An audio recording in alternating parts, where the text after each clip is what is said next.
You ought to know, Mr. Mistoffelees, the original conjuring cat. There can be no doubt about that. Please listen to me and don't scoff. All his inventions are off his own bat.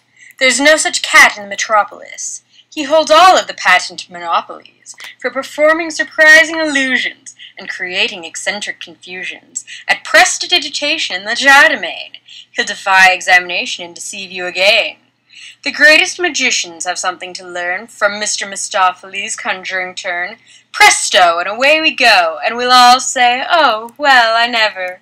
Was there ever a cat so clever as magical Mr. Mistoffelees?"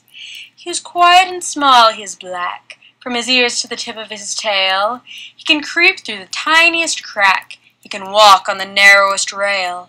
He can pick any card from a pack. He is equally cunning with dice. He is always deceiving you into believing that he is only hunting for mice. He can play any trick with a cork, or a spoon and a bit of fish paste. If you look for a knife or a fork, and you think it is merely misplaced, you have seen it one moment and then it is gone, but you'll find it next week lying out on the lawn, and we'll all say, "Oh, well, I never. Was there ever a cat so clever as magical Mr. Mistoffelees?"